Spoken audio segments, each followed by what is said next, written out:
만남이 참 중요합니다. 독일에 한스 카루사라고 하는 문학사가 있다고 그래요. 문학자가 있는데 이 사람이 그런 말을 했답니다. 인생은 너와 나의 만남이다. 그랬다는 거예요. 예, 인생은 다른 게 아니라 만남이라고 하는 거죠. 예, 생각해 보면 우리 인생은 만남의 연속이고 또 어떤 사람을 만나느냐에 따라서 우리의 삶에 큰 변화가 있었음을 깨닫게 됩니다. 좋은 부모님을 만나는 자녀는 행복하고 안정적으로 성장할 수 있겠지요. 좋은 선생님을 만난 학생은 좋은 가르침을 받고 지지를 받으면서 자기 안에 있는 잠재력을 향상시킬 수 있겠지요. 좋은 남편을 만난 사람, 좋은 아내를 만난 사람은 서로의 부족함을 채우면서 온전한 인격으로 그리고 건강한 관계로 성장하고 가정을 이룰 수 있을 것입니다. 좋은 직장, 좋은 상사 또는 좋은 부하 직원을 만난 사람은 꿈을 이루고 행복한 삶을 살아갈 수 있을 것입니다. 예, 인생은 만남이더라는 것이죠. 그런데 생각해 보면 좋은 만남만 있는 것은 아닌 것 같습니다. 차라리 만나지 않았더라면 더 좋았을 것 같은 나쁜 만남도 있더라고 하는 것이죠. 그래서 생각해 보면 좋은 사람을 만나는 것이 참 큰 복이로구나 하는 것을 또 깨닫게 됩니다. 여러분, 예수님을 만난 제자들을 생각해 보십시오. 예수님을 만나고 그들의 삶이 얼마나 놀랍게 변했습니까? 예, 물고기 낚던 어부였습니다. 그런데 예수님을 만나고 난 뒤에 사람을 낚는 어부가 되었잖아요. 좋은 사람 만나는 복, 예수님을 만나는 복, 이 복이야말로 정말 가장 큰 복이 아닐까. 사랑하는 성도 여러분, 좋은 사람 만나는 복 받으시기를 주님의 이름으로 축원합니다. 예, 그렇지만 세상에 우연은 없고 모든 것이 하나님의 섭리임을 믿는 우리 그리스도인들은 그냥 마냥 좋은 만남만 달라고 구할 수는 없을 것입니다. 예, 모든 만남에는 좋은 만남과 나쁜 만남을 뛰어넘는 특별한 목적과 의미가 있기 때문에 그렇지요. 그래서요, 심지어 때로는 나쁜 만남이라 할지라도 그 안에 선하고 의미 있는 만남이 있을 수 있습니다. 여러분, 예수님이 12제자 가운데 가룟 유다를 한번 생각해 보십시오. 가룟 유다를 만난 예수님, 그 만남이 예수님에게 얼마나 큰 상처가 되었습니까? 예수님께서는 가룟 유다의 인생을 두고 그런 말씀하시잖아요. 차라리 태어나지 않았으면 좋았을 것을. 그 의미를 조금 더 확장해서 관계적으로 생각해 본다면 차라리 예수님을 만나지 않았으면 어쩌면 더 좋았을는지도 모르겠다. 이렇게 생각할 수도 있지 않겠습니까? 예, 예수님을 만나서 예수님에게 큰 상처가 되었던, 그리고 그 자신도 정말 인류 역사상 가장 손가락질 당하는 그런 인생이 되어버리는, 차라리 만나지 않았더라면 더 좋았을 것만 같은 그런 만남이지만, 그러나 그 만남에는 호불호를 뛰어넘는 의미가 있더라고 하는 것입니다. 그렇죠? 모든 사람을 구원하시기 원하시는 하나님의 구원이라고 하는 의미가 그 안에 있더라. 그래서 우리는 우리에게 주어진 모든 만남을 그저 단순히 좋은 만남 또는 나쁜 만남으로만 평가하고 구분할 것이 아니라 그 만남에 하나님의 어떤 의미와 목적이 있는지를 기도로 분별하고 그 만남 가운데에서 그런 의미들을 건져내면서 살아야 되지 않겠느냐라고 하는 것입니다. 사랑하는 성도 여러분, 어떤 만남이든지 간에 하나님의 뜻을 이루어가는 신실한 주의 백성들 되시기를 주님의 이름으로 축원합니다. 자, 그런데 오늘 말씀을 보면 그렇게 하나님께서 특별한 만남으로 인도하신 한 사람을 만나게 됩니다. 바로 예루살렘 교회의 7 집사 가운데 한 사람으로 알려진 빌립입니다. 여러분 어제 말씀을 기억하십니까? 빌립과 마찬가지로 7 집사 중 한 사람이었던 스데반이 순교를 당합니다. 그런데 스데반이 순교를 당하면서 예루살렘에는 그리스도인에 대한 대박해가 일어나게 돼요. 스데반만 박해를 받은 게 아니라 그 일을 계기로 유대인들이 그리스도인들에게 엄청난 박해를 시작하게 됩니다. 그 결과 사도들을 제외한 모든 예루살렘의 그리스도인들이 신앙의 자유를 찾아서 예루살렘을 떠나 유대와 사마리아와 모든 땅으로 흩어지게 되지요. 1절 말씀을 보시면 그날의 예루살렘에 있는 교회에 큰 박해가 있어 사도 외에는 다 유대와 사마리아 모든 땅으로 흩어지니라 그랬습니다. 네, 그러나 그렇게 흩어진 사람들은 결코 가만히 있지 않았습니다. 4절 말씀을 한번 보십시오. 그 흩어진 사람들이 두루 다니며 복음의 말씀을 전할세. 그들은 그저 도망만 친 것이 아니라 그 일을 복음을 전하는 계기로 삼고 열심히 복음을 전했다라고 하는 거예요.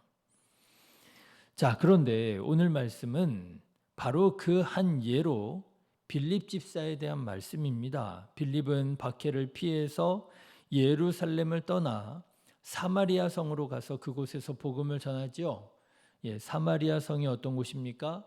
사마리아 성은 북이스라엘의 수도이기도 했던 곳으로 아주 유서가 깊은 곳이기도 했지만 아시리아에 멸망당하면서 혼혈이 이루어졌고 그리고 예루살렘 성전이 재건축할 때에 방해를 하면서 사마리아인들에 대한 유대인들의 감정이 매우 극단적으로 좋지 않게 되었지요.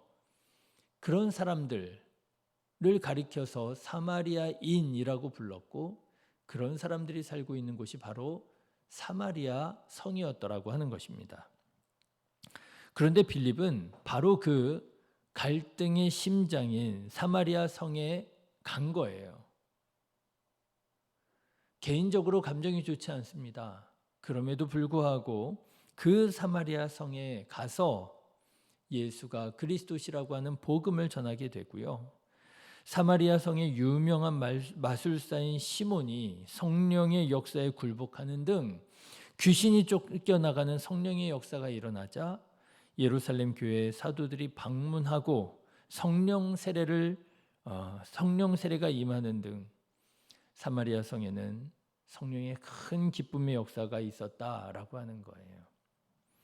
여러분, 이 당시 빌립 집사의 마음이 어땠을는지를 한번 생각해 보십시오. 너무나 기쁘지 않았겠습니까? 인간적으로 감정이 좋지 않았어요.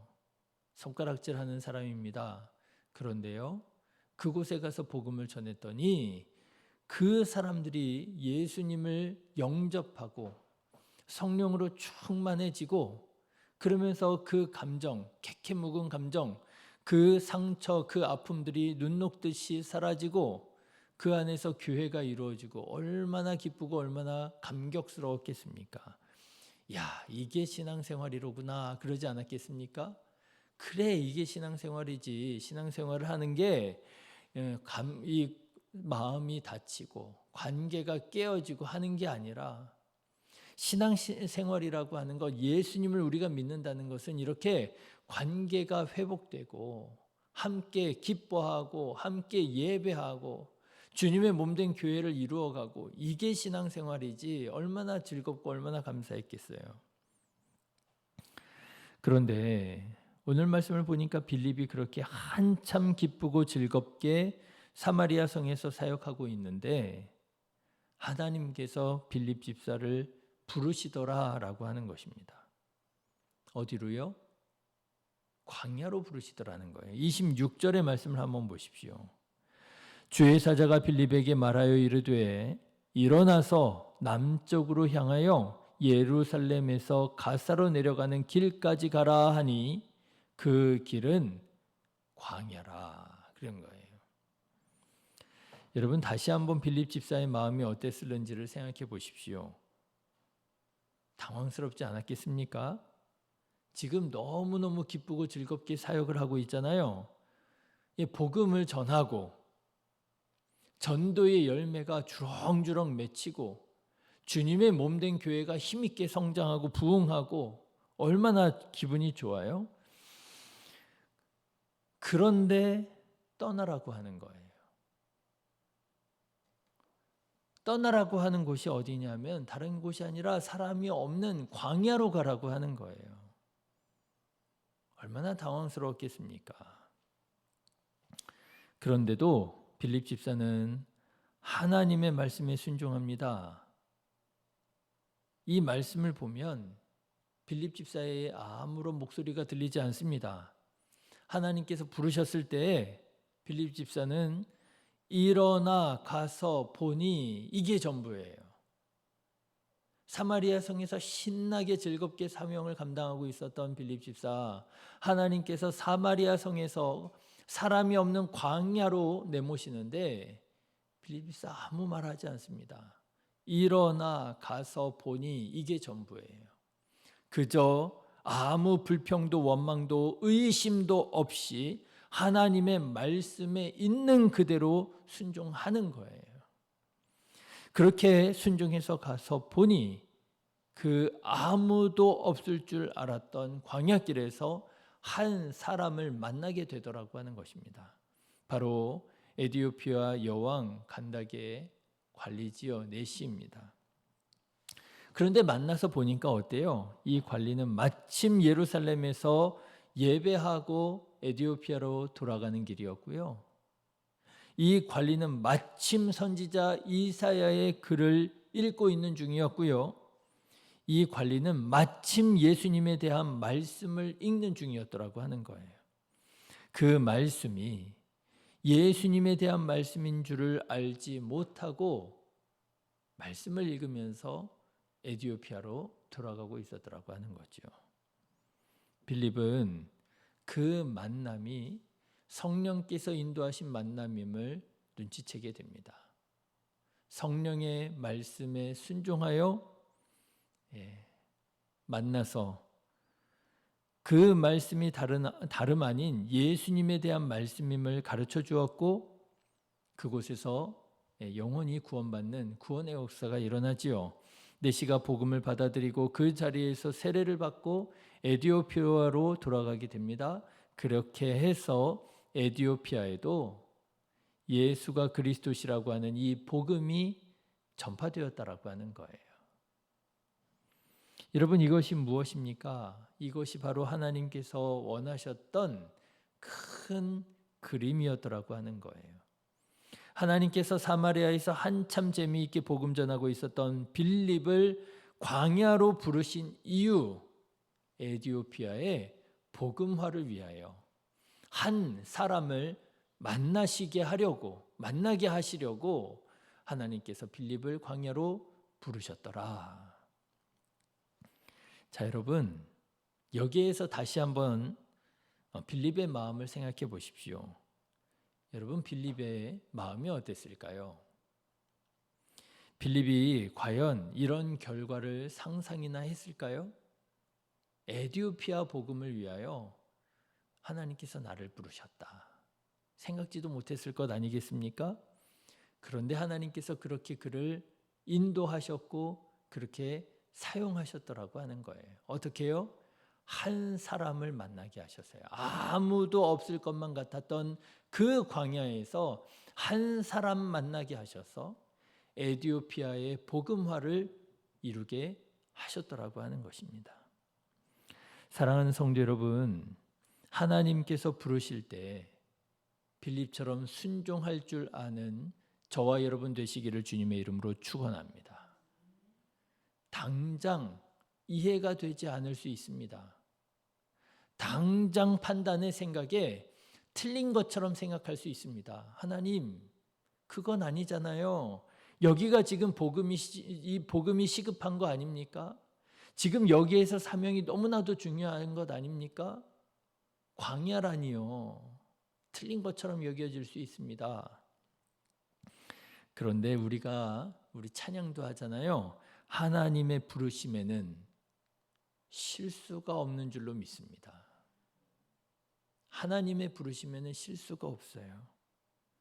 실수가 없으신 하나님께서 우리의 생각을 뛰어넘는, 우리의 상상을 뛰어넘는 크고 놀라우신 일을 이루시기 위하여 저와 여러분들을 부르신 줄로 믿습니다. 순종할 때 우리가 생각하지 못했던 사람들을 만나게 하시고, 순종할 때 그 만남을 통해서 우리가 생각지도 못했던 일들을 하나님께서는 이루고 계시는 것을 믿습니다. 여러분, 오늘 성령 하나님께서 여러분을 어디로 인도하고 계십니까? 혹시 오늘 성령께서 여러분이 원하지 않는 곳으로 인도하신다면, 여러분이 원하지 않는 곳으로 가야만 한다면, 여러분 오히려 오늘 말씀을 기억하시고 오히려 기대해 보시기를 바랍니다. 하나님께서 누구 만나게 하시려고, 하나님께서 누구를 만나게 하시려고 오늘 나를 이곳으로 인도하시는가?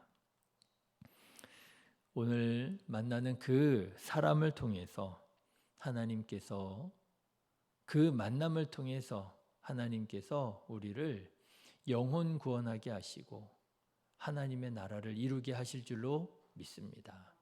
빌립처럼 귀하게 쓰임받는 저와 여러분 복된 하루 되시기를 주님의 이름으로 축원합니다. 기도하겠습니다.